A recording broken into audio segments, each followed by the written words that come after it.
మాకు అత్యంత సన్నిహితులైన love gospel వీక్షకులందరికీ సర్వశుభాలు. ప్రపంచంలో 2 సిటీలు వేగంగా అభివృద్ధి చెందడానికి సిద్ధంగా ఉన్నాయి. అడ్వాన్స్డ్ టెక్నాలజీతో ఎండ్ టైంలో ఎలా ఉండబోతున్నాయి, వేటిని ఆసరాగా చేసుకుని అబద్ధక్రీస్తు వస్తాడు, వేటిని ప్రభావితం చేస్తాడు, ఎక్కువ ప్రభావితం అయ్యే సిటీ ఏది అని చాలా లోతుగా వివరించే ప్రయత్నం చేస్తాను. రీసెంట్గా వస్తున్నటువంటి అంశాలను బట్టి, చెబుతున్న టాపిక్లను బట్టి కొందరు అడుగుతున్నారు, మొన్నేమో అరబ్ వాళ్ళు కట్టిన నియోమ్ సిటీ అని, ఇప్పుడేమో గాజా సిటీ అని, ఇలా అంత్యకాలంలో అబద్ధక్రీస్తుకు ఎండ్ టైంలో సంభవించే పరిణామాలకు, ఆ సంభవాలకు కూడా వీటిలో ఏది నిజం, ఏ సిటీకి సంబంధించి అబద్ధక్రీస్తు వస్తాడు, అవే కాకుండా కొత్త బాబిలోనియన్కి సంబంధించి ఎలా మారబోతుంది, బైబిల్ ఏం చెబుతుంది, బైబిల్ ప్రకారం ఏది నిజమని, అలా దానిలో ఉన్న అంశాలన్నీ కూడా మనం మాట్లాడుకుందాం. ముందుగా గాజా సిటీ గురించి మాట్లాడదాం. గాజా ఇష్యూని అంతం చేయాలి అనే లక్ష్యంతో అమెరికా అధ్యక్షుడు డొనాల్డ్ ట్రంప్ 2025 సెప్టెంబర్లో 20 పాయింట్లతో ఉన్నటువంటి ఒక పీస్ డీల్ని ఆవిష్కరించాడు. ప్రణాళికాబద్ధంగా కొన్ని స్టేజెస్లో, కొన్ని దశల్లో పనిచేసేటువంటి ప్లాన్ అది 2026 ఫిబ్రవరి నాటికి 2వ స్టేజ్లో ఉంది.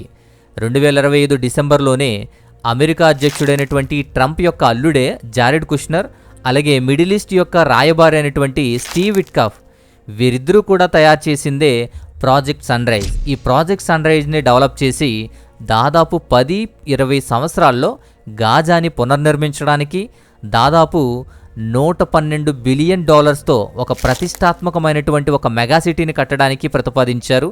ఇది 4 దశల్లో ఉంటుంది. వీటిలో ప్రధానంగా మాట్లాడాల్సింది గాజా సిటీని ఎలా డెవలప్ చేయబోతున్నారు, ఎలాంటి అడ్వాన్స్డ్ టెక్నాలజీతో ఉంది అని.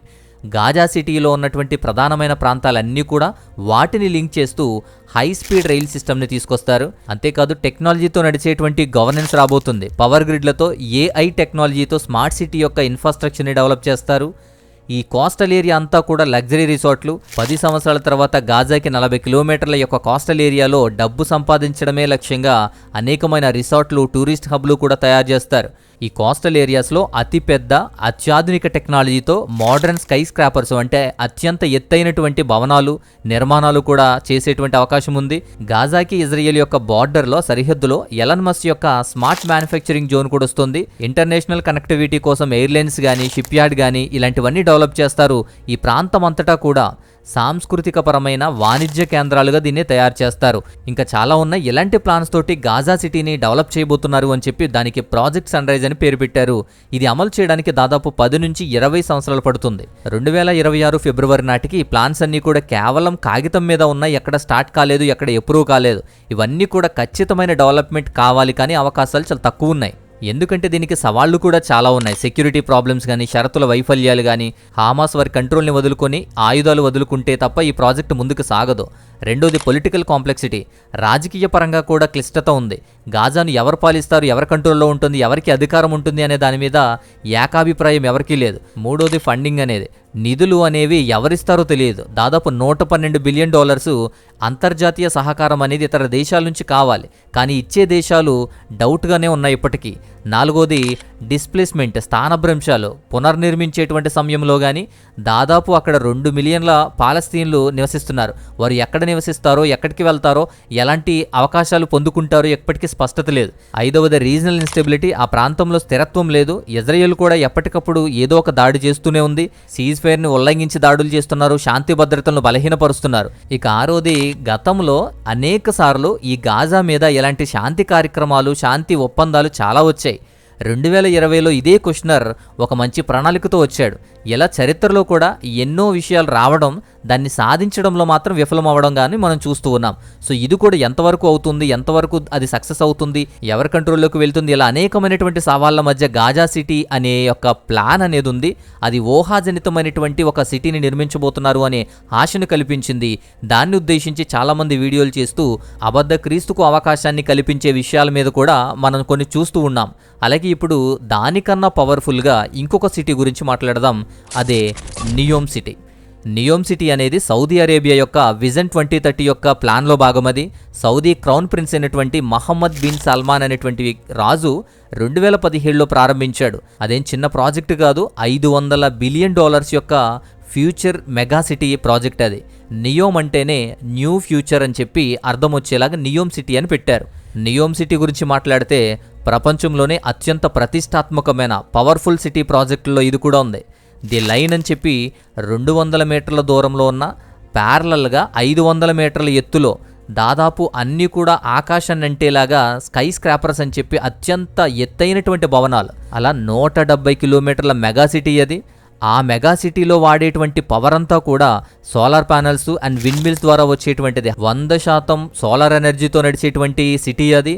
అలాగే డ్రైవర్లెస్ వెహికల్స్ ఉంటాయి, అన్నీ కూడా డ్రైవర్లెస్ వెహికల్స్. అలాగే ఎగిరేటువంటి ఫ్లయింగ్ కార్స్ కూడా ఉంటాయి. అలాగే అత్యాధునికమైనటువంటి ఆర్టిఫిషియల్ ఇంటెలిజెన్స్ యొక్క మౌలిక సదుపాయాలు ఉంటాయి. అలాగే డిజిటల్ కరెన్సీ ఉంటుంది ఆ సిటీలో.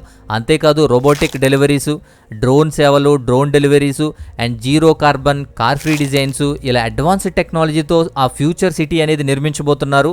అంతేకాదు అండర్ గ్రౌండ్ కన్స్ట్రక్షన్స్, సొరంగాలు కానీ, కాలువలు కానీ, రైల్వే నెట్వర్క్లతో సహా అన్నీ కూడా అడ్వాన్స్డ్ ట్రాన్స్పోర్ట్ సిస్టమ్ అనేది ఉంటుంది. యాక్సాగాన్ అని చెప్పి ఇండస్ట్రీస్ అన్నీ కూడా నీటి మీద తేలియాడేలాగా, గాలిలో తేలియాడేలాగా భవనాలు ఇవన్నీ కూడా ఒక జోన్ లాగా, ఒక కారిడర్స్ లాగా ఉంటాయి. వాటిని యాక్సాగాన్స్ అంటారు. అలాగే ట్రోజేనా అని చెప్పి మౌంటైన్ స్కై రిసార్ట్ లాంటివి, ఇలాంటివన్నీ కూడా అత్యంత అడ్వాన్స్డ్ టెక్నాలజీతో, అత్యంత విలాసవంతమైనటువంటి కొన్ని సదుపాయాలతో నియోమ్ సిటీ అనేది అభివృద్ధి చెందబోతుంది. ఈ నియోమ్ సిటీ అనేది ఒక ప్లానో ప్రపోజలో కాదు, ఆల్రెడీ అప్రూవ్డ్ ప్లాన్ ఇది. ఆల్రెడీ కన్స్ట్రక్షన్స్లో ఉంది, వర్క్ జరుగుతుంది. అయితే 2026 స్టార్టింగ్ నాటికి పరిమిత విభాగాలు మాత్రమే, కొన్ని లిమిటెడ్ కన్స్ట్రక్షన్స్ మాత్రమే అక్కడ నిర్మాణం జరుగుతుంది. ఈ ప్రాజెక్టు టార్గెట్ అనేది 2030 అనుకున్నారు, కానీ ఇప్పుడు 2030 నుంచి 2045కి మార్చారు. సో నియోమ్ సిటీ అయితే ఇది. ఇలా గాజా సిటీకి సంబంధించిన ఫ్యూచర్ ప్లాన్ కానీ, అలాగే అరబ్లు నిర్మించేటువంటి నియోమ్ సిటీకి సంబంధించిన ఎగ్జిక్యూషన్ ప్లాన్స్ కానీ, ఈ రెండు సిటీస్లో కూడా భవిష్యత్తులో ఏది ఎక్కువ ప్రభావితం చూపిస్తుంది, ఈ రెండు సిటీస్లో ఏది ఎక్కువగా ఎఫెక్టివ్గా ఉంటుంది, ఏది నెరవేరుతుంది, ఏది అంత్యక్రీస్తుకు ఎండ్ టైంకి కూడా ప్రభావితం చేస్తుంది అని మనం చూడాలి అంటే ముందు అసలు బైబిల్లో ఈ రెండు సిటీస్ గురించి ఏమున్నాయి, ఏం ఎక్స్ప్లెయిన్ చేశారో మనం చూడాలి. ముందుగా గాజా సిటీ గురించి మాట్లాడితే సంసోను మరణం అక్కడే జరిగింది. న్యాయాధిపతుల గ్రంథం 16వ అధ్యాయంలో న్యాయాధిపతి సంసోనును గాజాలో ఖైదు చేశారు. గాదోను ఆలయాన్ని కూల్చివేసి సంసోను మరణించాడు. అలాగే ప్రవచనాత్మకమైనటువంటి జడ్జిమెంట్స్ కూడా జరిగాయి. అంటే అనేక మంది ప్రవక్తలు గాజాకు వ్యతిరేకంగా తీర్పులు ప్రకటించారు. ఆమోసు గ్రంథం 1వ అధ్యాయం 6-7 వాక్యాలు చూస్తే గాజా గోడల మీద అగ్నిని పంపుతాను అని, జఫన్య గ్రంథం 2వ అధ్యాయం 4వ వాక్యం చూస్తే గాజా వదిలివేయబడుతుంది అని, జకర్య గ్రంథం 9వ అధ్యాయం 5వ వాక్యం చూస్తే గాజా కూడా మిక్కిలిగా ఏడుస్తూ ఉందని, ఇర్మియా 47:5లో గాజా బోడి అయిందని, నాశనమైందనే ప్రవచనాలు కూడా మనం చూస్తాం. అలాగే కొత్త నిబంధనలో కూడా అపోస్తల కార్యాలు 8వ అధ్యాయం 26 నుంచి 39 వరకు చూస్తే గాజాకు వెళ్లే మార్గం గురించి కూడా ప్రస్తావించబడుతోంది. ఇలా బైబిల్లో ప్రస్తావన జరిగింది. అయితే దానియేలు గ్రంథం 11వ అధ్యాయం 45వ వాక్యంలో క్రీస్తు విరోధి యొక్క ప్రధాన కార్యాలయం అక్కడే ఉంటుందని, ఆ స్థానం నుంచి క్రీస్తు విరోధి వస్తాడు అని చెప్పి ఆ వాక్యం ద్వారా గాజాకు లింక్ చేస్తారు చాలామంది. అలాగే దానియేలు గ్రంథం 9వ అధ్యాయం 27వ వాక్యంలో కూడా అనేకులతో చేసిన నిబంధన గురించి మాట్లాడతారు. ఈ దానియేలు గ్రంథం 9:27 ప్రకారమే అనేకులతో నిబంధన అనేది స్థిరపరచడానికి క్రీస్తు విరోధి 7 సంవత్సరాల శాంతి ఒప్పందాన్ని చేస్తున్నట్లుగా డొనాల్డ్ ట్రంప్ కూడా ఈ పీస్ డీల్ని ఎలా అయితే చేస్తున్నారో ఆ డీలు ఈ డీల్కి లింక్ చేసి మాట్లాడతారు. అయితే వీటికి సంబంధించిన కొన్ని విషయాలు ఏంటంటే, ఒకటి అది చారిత్రకంగా నెరవేరినటువంటి విషయం. గాజా అనేది ఆమోసు, జఫన్యా, ఇర్మియా, జకర్యా ఆ కాలంలో ఉన్నటువంటి ప్రవచనాలంతా కూడా Ashur, Babylon, Persia, Greece, Rome ఈ రాజ్యాల ద్వారా, పురాతనమైన విజయాల ద్వారా అది నెరవేరింది అని మనం అర్థం చేసుకోవాలి. రెండవదిగా అది లిటరల్గాను సింబాలిక్గా కూడా అర్థం చేసుకోవాలి. ఈ ఎండ్ టైంలో ప్రవచనాలు తరచుగా నిర్దిష్టంగా జరిగిపోయిన విషయాలైతే భౌగోళిక రాజకీయ పరిణామాల కంటే కూడా స్పిరిచువల్ వాస్తవాలను, ఆత్మీయమైనటువంటి విషయాలకి ఇవి ఎక్కువగా కోట్ చేస్తూ ఉంటారు. ఇక నియోమ్ సిటీ గురించి మాట్లాడితే, నియోమ్ సిటీ గురించి బైబిల్లో ఏమన్నా ఉందా అంటే బైబిల్లో నియోమ్ సిటీ గురించి ఏమీ లేదు. పైగా నియోమ్ సిటీ అనేది అరబ్ దేశాలు కలిసి ఏకదాటిగా ఒక నిర్మాణాన్ని, ఒక కన్స్ట్రక్షన్ని చేస్తున్నారు. అయితే యెషయా గ్రంథం 63వ అధ్యాయం 1-6 వాక్యాల్లో ఎదోము దేశంతో దీన్ని లింక్ చేస్తారు. అంటే దాని యొక్క భౌగోళిక స్థానం ఎక్కడుంది అంటే పురాతనమైనటువంటి ఎదోము దేశం, అంటే ఏషావుకు సంబంధించిన దేశంగా అది చూస్తారు. ఈ భాగం ఎదోము ప్రాంతం అనేది యేసుక్రీస్తు యొక్క రెండవ రాకను ప్రారంభించేదానికి అక్కడ వర్ణిస్తారు. అలాగే రక్తపు మరకలు ఉన్నటువంటి వస్త్రాలు దేవుని శత్రువులపై తీర్చేటువంటి ఒక తీర్పును సూచిస్తాయి. ఎదోము యెజ్రెయేలును, దేవుని యొక్క ప్రజలను వ్యతిరేకించేటువంటి అన్ని దేశాలను సూచిస్తుంది. నియోమ్ సిటీ కూడా అరబ్ దేశాలు, అరబ్ కంట్రీస్ అన్నీ కూడా దేవుణ్ణి వ్యతిరేకించి, యూదులను కానీ క్రైస్తవులు కానీ వ్యతిరేకించేటువంటి వారిగాను, యెజ్రెయేలు మీద దాడి చేసేవారుగాను కనిపిస్తారు. కాబట్టి వారు అలా పోలుస్తారు. అంతేకాకుండా దానియేలు గ్రంథం 11:45లో క్రీస్తు విరోధి ప్రధాన కార్యాలయం యొక్క స్థానం కూడా నియోమ్ సిటీకి కూడా అవకాశం ఉండుంటుంది. ఎందుకంటే అది కూడా కోస్టల్ ఏరియాలో నిర్మిస్తున్నారు. దానియేలు గ్రంథం 9:27లో అనేకులతో చేసేటువంటి నిబంధన గురించి కూడా మాట్లాడతారు. అది కూడా నియోమ్ సిటీకి సంబంధించి లింక్ చేయబడుతుంది. ఈ రెండు వాక్యాలు కూడా గాజాకు ఎలాగైతే లింక్ చేశారో అలా నియోమ్ సిటీ గురించి వాక్యాన్ని లింక్ చేసి కూడా చాలామంది మాట్లాడతారు. కానీ నియోమ్ సిటీ బైబిల్లో లేని ప్రస్తావించిన సిటీ, బైబిల్లో ప్రస్తావించిన సిటీ గాజా. అయితే ఎండ్ టైంలో అంత్యకాలంలో ఏది ఎక్కువ ప్రభావితమైంది, ఏది పూర్తిగా వివరణాత్మకమైనటువంటి ఒక సిస్టమ్ మీద ఆధారపడి ఉంటుంది అంటే ప్రకటన గ్రంథం 18వ అధ్యాయంలో మెన్షన్ చేసినటువంటి వాణిజ్య శక్తికి సరిపోయేటువంటి అక్షరాల పునర్నిర్మించినటువంటి బాబిలోన్ను కనుగొనాలి అంటే నియోమ్ సిటీకే ఎక్కువ పవర్ ఉంటుంది. కాబట్టి నియోమ్ సిటీకే ఎక్కువ అవకాశం ఉంటుంది. అయినా కానీ అది ఒక ఊహాజనితం మాత్రమే, నిజం కాదు. అలాగే నిర్దిష్ట ప్రవచనాలతోనూ వాక్యాలతోనూ స్పష్టంగా పెట్టబడిన పేరు బైబిల్లో ఉన్న నగరాలకు ప్రాధాన్యతనిస్తే గనక గాజాకు ఎక్కువగా అవకాశం ఉంటుంది. గాజాకు స్పష్టమైన లేఖనాత్మకమైన పునాది ఉంది. కాబట్టి బైబిల్లో బాబెల్ టవర్ యొక్క ప్రాజెక్ట్ ఎలా అయితే ఉందో భవిష్యత్తులో న్యూ ఫ్యూచర్ అనేటువంటి నియోమ్ సిటీ కూడా అట్లానే ఉంది అని పోల్చుకుంటాం. అయితే గాజా సిటీ గురించి అయితే ఇంకా ప్లాన్ ఉంది, ఎగ్జిక్యూషన్ లేదు. దాన్ని ఇంకా అమలుపరచలేదు. అమలవుతుందో లేదో కూడా తెలియదు. ఎంతవరకు అమలవుతుందో లేదో కూడా మనకు తెలియదు. కానీ నియోమ్ సిటీ ఆల్రెడీ ఎగ్జిక్యూషన్లో ఉంది. ఆల్రెడీ కన్స్ట్రక్షన్ జరుగుతుంది, స్లోగా జరుగుతుంది. ఇవి ఎంతవరకు పూర్తవుతాయి, ఎప్పుడుకు ముగుస్తుంది అనేది మనం ఇంకా ఊహించలేము, చెప్పలేం. అయితే ఈ రెండు సిటీలేనా, ఇంకేదైనా ఉన్నాయా, ఇంకేదైనా మీ అభిప్రాయాలు ఏమైనా ఉంటే కింద కమెంట్స్లో తెలియజేయండి. అయితే ఈ రెండింటినీ కూడా దేవుడిని వ్యతిరేకించేటువంటి వ్యవస్థలు పుడతాయి, దేవుణ్ణి వ్యతిరేకించేటువంటి మనుషులు పుడతారు. వాటికి ప్రతినిధులుగా ప్రతీకాత్మకంగా చూస్తే ఈ రెండూ కూడా ఎండ్ టైంలో తిరుగుబాటుకు అవకాశాన్ని కల్పించే విధంగా సూచిస్తాయి. కానీ రెండూ కూడా ఖచ్చితమైన నెరవేర్పు కాదు. ఇలాంటి గొప్ప కట్టడాల నుంచి, గొప్ప మెగా సిటీల నుంచి రాకడ ఉద్భవిస్తుందని, టెక్నాలజీ అభివృద్ధి చెందుతుందని ఇలా అనుకోవడం లేఖనపరమైనదేం కాదు. అది ఖచ్చితంగా నెరవేరుతుందని కాదు. కాకపోతే ప్రకటన గ్రంథం చదివినా ఎండ్ టైంలో సంభవించే పరిణామాలు చూస్తున్నప్పుడు, వాటిని చదువుతున్నప్పుడు వీటిని మనం అనుకుంటాం, ఊహించుకుంటాం, వాటిని డీకోడ్ చేయడానికి ప్రయత్నం చేస్తాం. అయితే దేవుడు అంత్యకాలంలో చెప్పిన నగరాలు ఉన్నాయి. ఆ నగరాలు ఏంటి అంటే రెండు నగరాలు. ఒకటి న్యూ జెరూషలేం, కొత్త యెరూషలేము అంటాం, సియోనుపురము అంటాం. దేవుడు నిర్మించే పరిశుద్ధ నగరం అది. ప్రకటన గ్రంథం 21వ అధ్యాయం మొదటి 2 వాక్యాలు, 10-27 వాక్యాలు. ఎండ్ టైంలో దేవుడు తెచ్చేటువంటి పరిశుద్ధ నగరం గురించి మాట్లాడతాం. ఇది కింద కట్టేది కాదు, కింద నిర్మించేది కాదు, పరలోకం నుంచే దిగొస్తుంది. దేవుడు నిర్మించిన నగరం, మనుషులు నిర్మించలేదు. ఇక రెండవ నగరం, దేవుడు చెప్పిన నగరం బాబులోన్ నగరం. అబద్ధ క్రీస్తు యొక్క ఆర్థికపరమైన, రాజకీయపరమైన కేంద్రంగా వాడబడేటువంటి ఒక బబులోను నగరంగా చూస్తాం. ఇలాంటి బబులోను నగరం గురించి మనం చూస్తున్నప్పుడు, చదువుతున్నప్పుడే ఇలాంటి సిటీస్ని మనం అన్వయించుకుంటాం. ప్రకటన గ్రంథం 17వ అధ్యాయంలో, 18వ అధ్యాయంలో మహాబబులోను గురించి వ్రాయబడుతుంది. అంత్యకాలంలో అబద్ధ క్రీస్తు ఉపయోగించే ఒక దుష్ట వ్యవస్థ ఉంటుంది. ఆ దుష్ట వ్యవస్థలో ఉండేటువంటి పరిణామాలన్నిటి గురించి కూడా మనం భయపడుతూ ఉంటాం. వాటి గురించి తెలుసుకోవడానికి ఇవన్నీ కూడా మనం లింక్ చేస్తూ మాట్లాడుతూ ఉంటాం. ఈ మహాబబులోను గురించినటువంటి విషయాలన్నీ కూడా, ఇలాంటి సిటీ ఎలా ఉండబోతుంది, ప్రకటన గ్రంథంలో ఏం చెప్పారనే విషయము ఇంకొక వీడియో ద్వారా మనం మాట్లాడుకునే ప్రయత్నం చేద్దాం.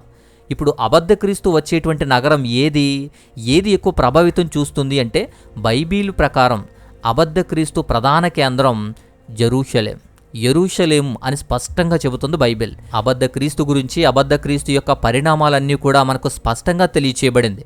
గాజా సిటీ కానీ, నియోమ్ సిటీ కానీ ఇవి ప్రవచనం కలిగి ఉండొచ్చేమో, మనం అన్వయించుకోవచ్చేమో కానీ బైబిల్ ప్రాముఖ్యత మాత్రం స్పష్టంగా యెరూషలేం మీద మాత్రం ఉంది. యెరూషలేంలో అబద్ధ క్రీస్తు యొక్క పరిస్థితుల గురించి మాట్లాడుతుంది.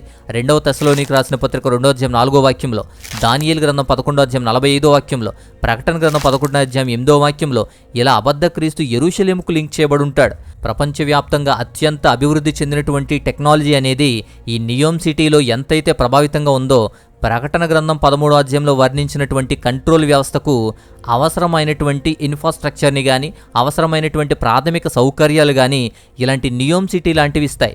కాబట్టి విశ్వాసులు మేలుకొని ప్రార్థనలో ఉండాలి. ప్రకటన గ్రంథంలో మాట్లాడిన బబులోను నగరం అనేది ప్రధానంగా చరిత్ర అంతటా మాట్లాడిన, దేవునికి వ్యతిరేకంగా తిరుగుబాటు చేసిన, గర్వించిన మానవ వ్యవస్థలను సూచించింది. ఈ ఎండ్ టైంలో, అంతిమ కాలంలో ఆ మనుషుల యొక్క వ్యక్తీకరణ కానీ, వారి పరిస్థితులకు కానీ ఎలా చేరుకుంటాయి అని నొక్కి చెప్పడానికి వాడారు. ఒకే భౌగోళిక స్థానం మీద కంటే అనేక నగరాలు, అనేక వ్యవస్థల ద్వారా వ్యక్తమయ్యేటువంటి ఒక నమూనా అది. నగరాలు, పట్టణాలు కట్టడం ద్వారా కాదు, అందులో నుండి వచ్చేటువంటి వినియోగం, వారి విధానం, వారి తిరుగుబాటు, అత్యాధునిక వ్యవస్థతో చేసేటువంటి వ్యతిరేకమైన వినియోగం, ఇలాంటివి ప్రభావితం చేస్తాయి. ఒక పట్టణమో ఒక నగరమో కాదు, విశ్వాసాన్ని విచ్ఛిన్నం చేసే శక్తి ఎలాగైనా ఏ రూపంలో అయినా రావచ్చు. ఆ తిరుగుబాటు, ఆ గర్వము, ఆ వ్యవస్థే మహాబబులోనుగా వచ్చి మానవ విలువలను పాడు చేస్తాయి, మనుషులను పాడు చేస్తాయి, ప్రాథమికంగా పవర్ కోసం ప్రాకులాడతాయి. అలాంటి విశ్వాసాన్ని విచ్ఛిన్నం చేసే శక్తి ఎలాగైనా ఏ రూపంలో అయినా రావచ్చు, ఏ మనిషి నుంచైనా రావచ్చు. అది కేవలం ఏ పట్టణం నుంచో రావాల్సిన అవసరం లేదు. మనిషి రూపంలో, శక్తి రూపంలో, మాట రూపంలో, చేత రూపంలో ఎలాగైనా వస్తుంది. అందుకే ప్రతి విషయంలోనూ మెలకువ కలిగి ఉండాలి, విశ్వాసం కోల్పోకుండా కాపాడుకోవాలి. సో ఇది మన టాపిక్. మిగతా విషయాలన్నీ తర్వాత వీడియోలో మాట్లాడదాం. ఇంకేదైనా సందేహాలు, ఇలాంటి డౌట్లు ఏమైనా ఉంటే వాట్సాప్ చేయండి. వాట్సాప్ నెంబర్ స్క్రీన్ మీద ఇస్తున్నాను.